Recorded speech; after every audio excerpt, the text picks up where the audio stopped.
Now to try to end on a somewhat positive note, we've built lots of tools.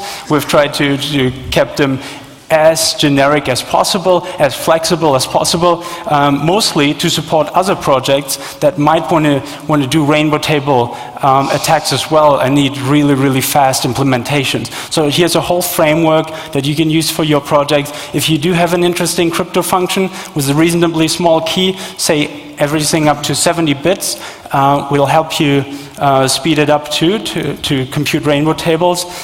So please get in touch. Also, if you can program this for the hypothetical interceptor, we'd much appreciate your help. And with that, I want to thank you very much for your attention, and hopefully we'll get some questions now. Thank you very much.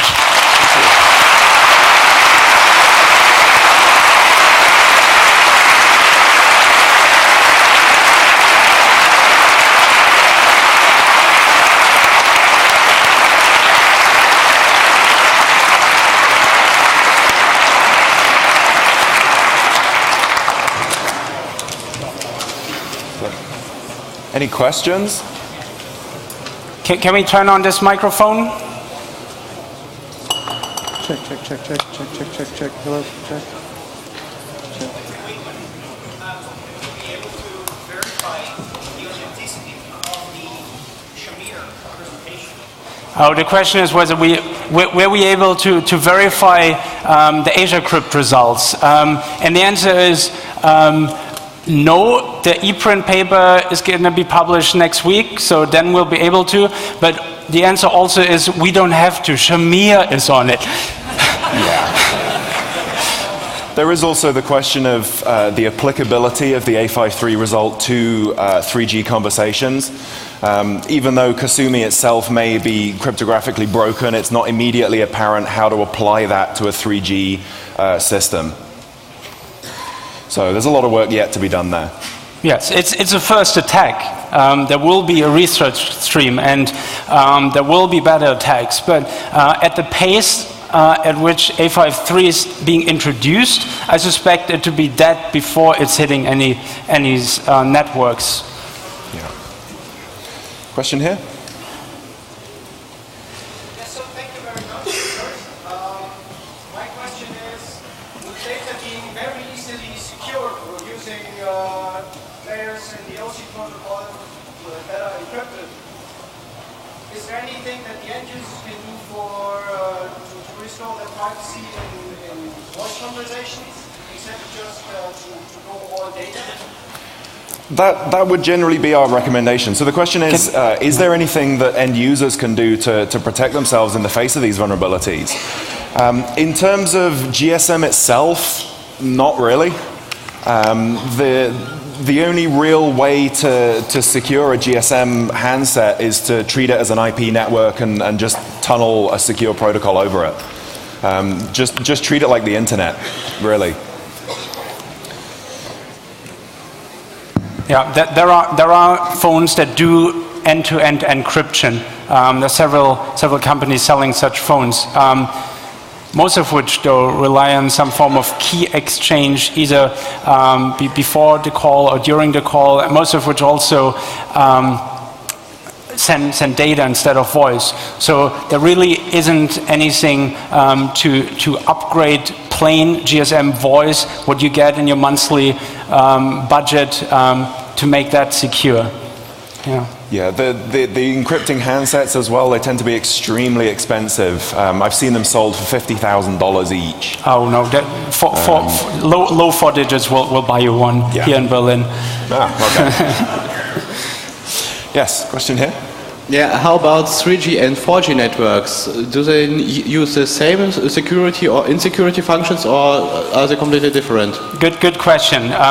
2.5G, meaning GPRS, uses also 3 different ciphers that may or may not be related to A51, A52, A53. Nobody really knows yet, but definitely A53 is in that mix. 3G networks use A53. 4G, I don't know. As soon as Kasumi, the A53, is thoroughly broken, all of these networks are insecure. I believe 2.6G Edge is closer to 3G than it is to GPRS, so I believe it uses A53 as well. I could be wrong on that, though. Thank you. Industry tries to sell stuff several times when they invented it once, so there is also GSM-R for railway networks. And I don't know about Tetra, used for public safety, etc. To what extent are your findings applicable to those kinds of networks?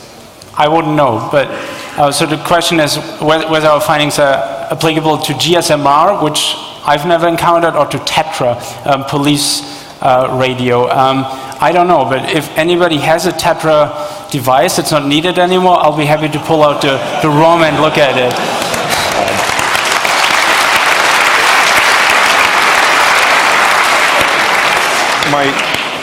My expectation would be that there is sufficient code reuse and silicon reuse between the various systems that are all ultimately derived from GSM, that there's going to be enough crossover that some of these attacks or close equivalents will be effective.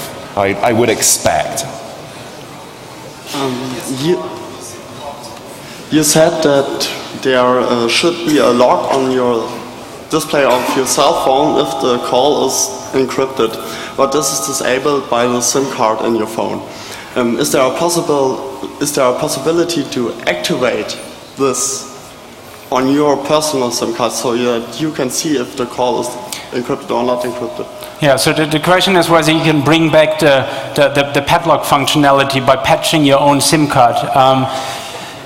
Not trivially, you can't write to the SIM card unless you have the secret keys to access it. There are, to my knowledge, proxy little sheets that you squeeze in between the SIM card and the phone that would allow you to flip bits. So if you were super paranoid, you might try to squeeze that in. Another thing you can try is get prepaid SIM cards off of eBay.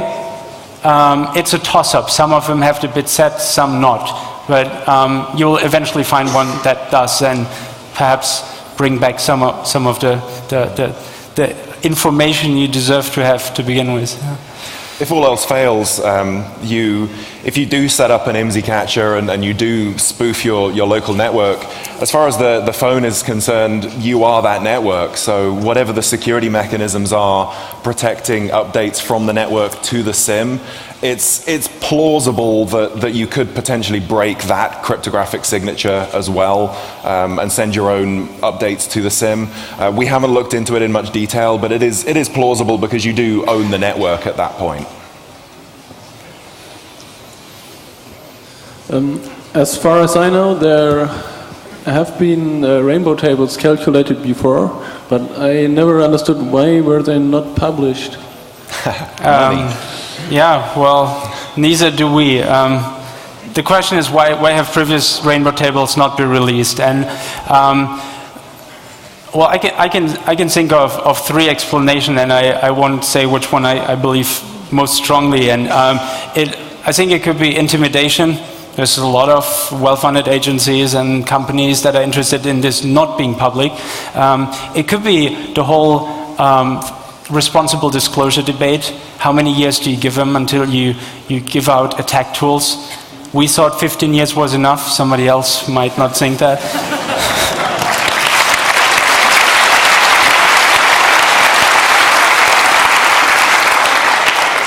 Or it could simply be commercial interest. If you can sell a unit for $200,000 and you're one more player in this market, there's some real money to be made here. So were you intimidated by the industry somehow? Good question. No, but not yet. Not yet. Well, we set it out. We set this out as a complete, as a project without a single point of failure from the very beginning. We announced this project the day we put all our tools online. Everybody could have continued from there on. And in fact, we asked everybody to compute these tables, so never to have them in a physical location all at once where they could be taken away, or even just in one jurisdiction where a judge could rule over them. So